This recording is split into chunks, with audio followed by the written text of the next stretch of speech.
तो हेलो साथियों, नमस्कार। स्वागत है आपका अपने चैनल सक्सेस जंक्शन एक कदम सफलता की ओर में। मेरा नाम है अतुल शुक्ला और हम लेकर के आ गए हैं आपके लिए दिल्ली पुलिस कांस्टेबल 2023 21 नवंबर फर्स्ट शिफ्ट का एग्जाम एनालिसिस, जहां पर आज हम कवर करने वाले हैं। सबसे पहले आपको जीके जीएस और करंट अफेयर के बारे में बताएंगे, उसके बाद मैथ, फिर रीजनिंग, उसके बाद में कंप्यूटर के भी महत्वपूर्ण प्रश्नों के बारे में आपको बताने वाले हैं। तो वीडियो को शुरू से लेकर के अंत तक जरूर देखिएगा। लास्ट में आपको एक टेलीग्राम ग्रुप का नाम बताएंगे, जहां पर आपको फ्री में एसएससी जीडी के लिए स्टडी मटेरियल भी प्रोवाइड कराएंगे। ठीक है, आज के जो प्रश्न हमें रोहित तोमर, सोनू सिंह और अंकित जी ने भेजे हैं, आप तीनों लोगों का बहुत बहुत धन्यवाद। ये तीनों लोग मध्य प्रदेश जबलपुर के निवासी हैं।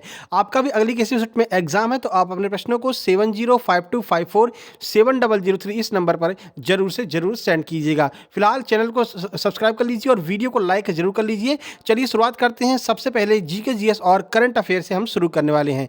आज का पहला प्रश्न पूछा गया था, ब्रह्म समाज की स्थापना किसने की थी। कल भी हमने आपको बताया था और परसों भी बताया था कि ब्रह्म समाज से प्रश्न जरूर आएगा, क्योंकि यहां से प्रश्न आ रहे हैं। इससे पहले आपका आर्य समाज का पूछा गया था, तब भी हमने आपको बताया था कि ब्रह्म समाज को देख करके जाना। राजा राम मोहन राय के द्वारा ब्रह्म समाज की स्थापना की गई थी। इससे पहले पूछा गया था कि ब्रह्म समाज की स्थापना कब की गई थी, तो ध्यान दीजिए, पूरी जानकारी आपको देते हैं।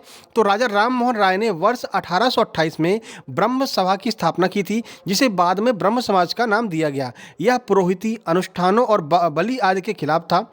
ठीक है, और ये लोग जो है बलि का विरोध करते थे। यह प्रार्थना, ध्यान और शास्त्रों के पढ़ने पर केंद्रित था। यह सभी धर्मों की एकता में विश्वास रखता था। ठीक है, तो आपसे यही पूछा गया था कि इसकी स्थापना किसने की थी, तो राजा राम मोहन राय ने इसकी स्थापना की थी। अब बाकी प्रार्थना समाज की स्थापना किसने की, आर्य समाज की स्थापना दयानंद सरस्वती ने की। ये सारे समाज को आपको पढ़ करके जाना है। यहाँ से एक एक प्रश्न डेली पूछा जा रहा है। चलिए आगे बढ़ते हैं। अगला प्रश्न एफडीआई का फुल फॉर्म आपसे पूछा है। तो एफडीआई का फुल फॉर्म होता है फॉरेन डायरेक्ट इन्वेस्टमेंट। ये आपका एफडीआई का फुल फॉर्म होता है। देखिए, एफडीआई का पूर्ण रूप हिंदी में बात करें तो प्रत्यक्ष विदेशी निवेश, जिसे हम फॉरेक्ट डायरेक्ट इन्वेस्टमेंट कहते हैं। भारतीय अर्थव्यवस्था में विदेशी व्यक्तियों या विदेशी कंपनियों द्वारा किए गए निवेश को एफडीआई कहा जाता है। यानी भारतीय जो अर्थव्यवस्था है, इसमें अगर विदेश से कोई पैसा लगाता है तो उसे हम फॉरेन डायरेक्ट इन्वेस्टमेंट कहते हैं। ठीक है, चलिए आगे बढ़ते हैं। अगला प्रश्न है, अर्थशास्त्र की रचना किसके द्वारा की गई थी। तो चाणक्य, जिसे हम विष्णुगुप्त भी कहते हैं, कौटिल्य भी कहते हैं, इनके द्वारा अर्थशास्त्र की जो है रचना की गई थी। देखिए, तो चाणक्य को कौटिल्य और विष्णुगुप्त के नाम से जाना जाता है। उनका जन्म एक ब्राह्मण परिवार में हुआ था। उन्होंने अपनी शिक्षा तक्षशिला, जो अब पाकिस्तान में स्थित है, में प्राप्त की थी। वह मौर्य साम्राज्य के संस्थापक चंद्रगुप्त मौर्य के शासनकाल में प्रधानमंत्री रहे थे। बेसिकली जो चंद्रगुप्त मौर्य ने मौर्य समाज की स्थापना इन्हीं की मदद से की थी और इन्होंने ही अर्थशास्त्र की रचना की थी। ठीक है, चलिए, यह अर्थशास्त्र जो पुस्तक है वो पैसे से संबंधित नहीं है, राजनीति से संबंधित है। यह भी आपको याद रखना है, कई बार यह प्रश्न पूछ लिया जाता है। अगला प्रश्न है, बहमनी साम्राज्य की स्थापना कब हुई थी या फिर किसने की थी, दोनों आपको बता देंगे। तो बहमनी साम्राज्य की स्थापना अलाउद्दीन बहमन शाह के द्वारा की गई थी। ठीक है, कब की थी आइए देख लेते हैं। तो बहमनी सल्तनत जो आपकी 1347 से 1518 तक रही है, दक्कन का एक इस्लामी राज था। इसकी स्थापना 3 अगस्त 1347 को एक तुर्क अफगान सूबेदार अलाउद्दीन बहमन शाह ने की थी। इसका प्रतिद्वंदी हिंदू विजयनगर साम्राज्य था।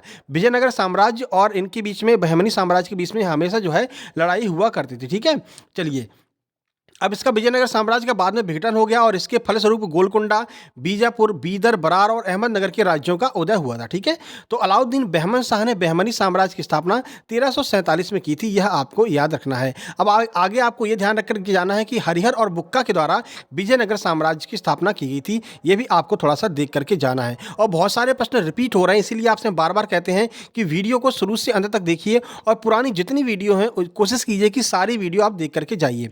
अगला प्रश्न है, स्थायी बंदोबस्त प्रथा किसके द्वारा चालू की गई थी। तो लॉर्ड कॉर्नवालिस के द्वारा स्थायी बंदोबस्त प्रथा को चालू किया गया था। देखिए, स्थायी बंदोबस्त अथवा स्तमरारी बंदोबस्त ईस्ट इंडिया कंपनी और बंगाल के जमींदारों के बीच कर वसूलने से संबंधित एक स्थायी व्यवस्था था। ठीक है, इसमें समझौता किया गया था लॉर्ड कॉर्नवालिस के द्वारा, जिसे बंगाल में लॉर्ड कॉर्नवालिस के द्वारा 22 मार्च 1793, ये डेट आप जरूर याद रखना, 22 मार्च 1793 से इसकी शुरुआत की गई थी लॉर्ड कॉर्नवालिस के द्वारा। अगला प्रश्न है, सर्व शिक्षा अभियान किस अनुच्छेद के अंतर्गत चलाया गया था। तो अनुच्छेद 21A के अंतर्गत सर्व शिक्षा अभियान को चालू किया गया था। देखिए, तो भारतीय संविधान का अनुच्छेद 21A, जिसे संविधान के 86वें संविधान संशोधन अधिनियम 2002 के माध्यम से संविधान में शामिल किया गया था, प्रत्येक राज्य को 6 से 14 वर्ष की आयु के सभी बच्चों को मुफ्त और अनिवार्य शिक्षा प्रदान करने का आदेश देता है। और ये कई बार आपके यही दिल्ली पुलिस के एग्जाम में 2 से 3 बार यह प्रश्न पूछा गया है कि 86वां संविधान संशोधन किससे संबंधित है, 86वां संविधान संशोधन कब किया गया था, 86वें संविधान संशोधन द्वारा कौन सा अनुच्छेद जोड़ा गया था। तो ये तीनों के जवाब आपको यहाँ पर मिल रहे हैं। 21A जोड़ा 2002 में इसको किया गया था। ठीक है, किससे संबंधित है? 6 से 14 वर्ष के बालकों को आपको शिक्षा प्रोवाइड कराना है, ये जिम्मेदारी उनके अभिभावकों की है, यहीं से संबंधित है। आगे बढ़ते हैं, अगला प्रश्न देखिए, प्रधानमंत्री नरेंद्र मोदी ने दिसंबर 2002 में कहां पर मेट्रो ट्रेन का उद्घाटन किया था? अब हालांकि इसका हमें ऑप्शन नहीं मिल पाया है, लेकिन दो, एक तो आपकी जयपुर और एक आपकी नागपुर, इन दोनों मेट्रो की शुरुआत जो है प्रधानमंत्री मोदी जी के द्वारा किया गया था 2022 में। और जहां तक मेरा मानना है नागपुर मेट्रो आपके ऑप्शन में दिया गया होगा, तो यही आपका आंसर हो जाने वाला है। देखिए, तो प्रधानमंत्री नरेंद्र मोदी ने 10 दिसंबर 2022 को नागपुर और बिलासपुर के बीच देश की छठे वंदे भारत ट्रेन को हरी झंडी दिखाई। यहां से इन्होंने छठवीं वंदे भारत ट्रेन को चलाया था और नागपुर मेट्रो के चरण 1 का उद्घाटन किया था और चरण 2 की आधारशिला प्रधानमंत्री मोदी जी के द्वारा रखी गई थी। ठीक है, तो चरण 1 का उद्घाटन जो है प्रधानमंत्री मोदी जी ने नागपुर में किया था दिसंबर 2022 में, ये आपको याद रखना है। करंट अफेयर का मात्र यही प्रश्न आया है, ज़्यादा करंट अफेयर पर आपको ध्यान देने की आवश्यकता नहीं है। अगला देखिए, ईडब्ल्यूएस संबंधी प्रावधान कौन से संविधान संशोधन के द्वारा जोड़ा गया था? जितने भी संविधान संशोधन है सबको आपको पढ़ करके जाना है, जो मेन है। ठीक है, तो 103वें संविधान संशोधन अधिनियम 2019 के द्वारा ईडब्ल्यूएस संबंधी प्रावधानों को जोड़ा गया था। ठीक है, देखिए कुछ जानकारी आपको देते हैं। देखिए, तो यह समाज के आर्थिक रूप से कमजोर वर्ग, जिन्हें हम ईडब्ल्यूएस कहते हैं, के लिए केंद्र सरकार के द्वारा संचालित शैक्षणिक संस्थानों और निजी शैक्षणिक संस्थानों को, जिसमें कि अल्पसंख्यक और शैक्षणिक संस्थानों को छोड़कर प्रवेश के लिए केंद्र सरकार की नौकरियों में रोजगार के लिए 10% आरक्षण प्रदान करता है। जो वही आपका जनरल कैटेगरी को जो 10% आरक्षण दिया गया है, वो 103वें संविधान संशोधन के द्वारा दिया गया है। अब आपको 101वां संविधान संशोधन किससे संबंधित है? तो जीएसटी से संबंधित है।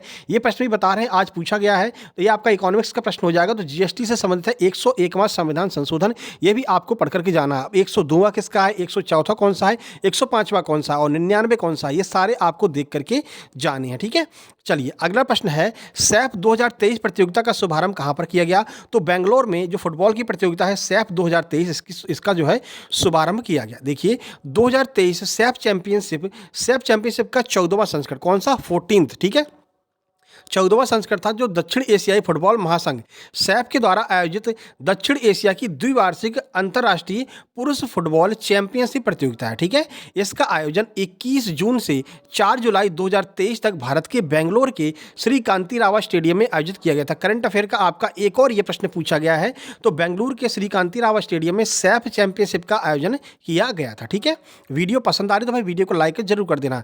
अगला प्रश्न देखिए, अनटचेबल पुस्तक किसके द्वारा लिखी गई है? तो मुल्क राज आनंद की यह पुस्तक है अनटचेबल। ठीक है, चलिए आपको जानकारी देते हैं। देखिए, तो अनटचेबल, जिसे हिंदी में अछूत कहते हैं, 1935 में प्रकाशित मुल्क राज आनंद का उपन्यास है।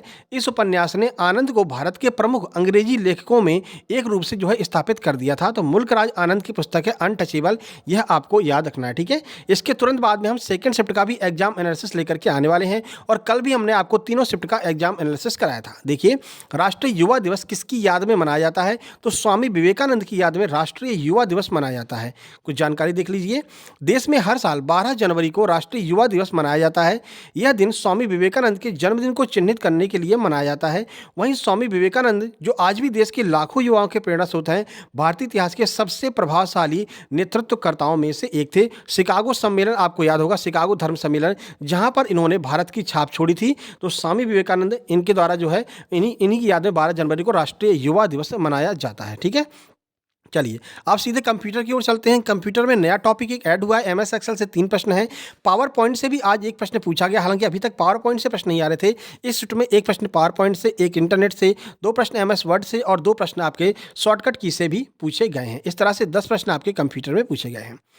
आगे बात करते हैं मैथ में। तो मैथ में जो है बैलेंस से एक प्रश्न आया था, आपका मेंसुरेशन में प्रॉफिट लॉस से एक प्रश्न है, बॉड मास से 2 प्रश्न है, एलसीएम एचसीएफ से 2 प्रश्न है, नंबर सिस्टम का एक प्रश्न पूछा गया है, एक प्रश्न आपका सिंपल इंटरेस्ट से, एक प्रश्न आपका कंपाउंड इंटरेस्ट से, डिस्काउंट से एक ही प्रश्न आज डिस्काउंट का आया है, टाइम एंड वर्क से एक प्रश्न, 2 प्रश्न आपके मेंसुरेशन से जो हमने आपको बता दिया बेलन वाला पूछा गया था, और 2 प्रश्न आपके प्रतिशत से और एक प्रश्न आपका एवरेज से भी आज आपका पूछा गया था। ठीक है, चलिए रीजनिंग की बात कर लेते हैं। देखिए तो रीजनिंग में कोई खास पैटर्न में परिवर्तन नहीं है। 3 प्रश्न डाइस के हैं, 2 सीरीज के, सिटिंग अरेंजमेंट का एक प्रश्न पूछा गया है, 2 प्रश्न मिरर इमेज के, पेपर कटिंग के 4 से 5 प्रश्न, फिगर काउंटिंग का एक प्रश्न वही ट्राइंगल वाला, और जो आपका सिटिंग वाला इसमें 5 लोगों को बिठाया गया था उत्तर की ओर मुँह करके, और बीच में कौन बैठा है ऐसा प्रश्न आपसे पूछा गया था। ठीक है, बाकी एम्बेडेड फिगर का 2 प्रश्न था, मैथमेटिकल ऑपरेशन के 2 प्रश्न जिनमें चिन्ह परिवर्तन करते हैं, प्लस को माइनस, माइनस को प्लस कर दें, नेक्स्ट इमेज कौन सी होगी वहाँ से 3 प्रश्न, कोडिंग के 2 प्रश्न और कथन और निष्कर्ष के भी 2 प्रश्न आपके पूछे गए थे।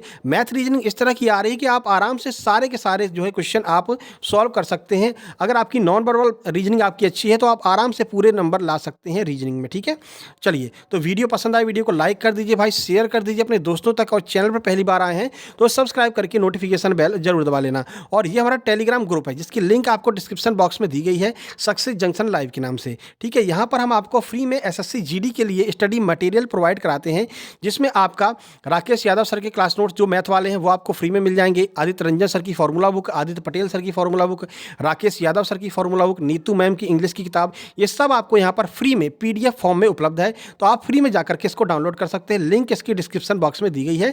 तो इस ग्रुप को ज्वाइन कर लीजिए और आराम से जाकर के सारे स्टडी मटेरियल फ्री में आप ज्वाइन कर मतलब डाउनलोड कर सकते हैं। इसके बाद में एसएससी जीडी का भी हम एग्जाम एनालिसिस इसी तरह से आपका करवाने वाले हैं। ठीक है, जल्द ही मिलते हैं सेकंड शिफ्ट के एग्जाम एनालिसिस में। वीडियो को लाइक जरूर कर देना। तब तक के लिए नमस्कार, धन्यवाद।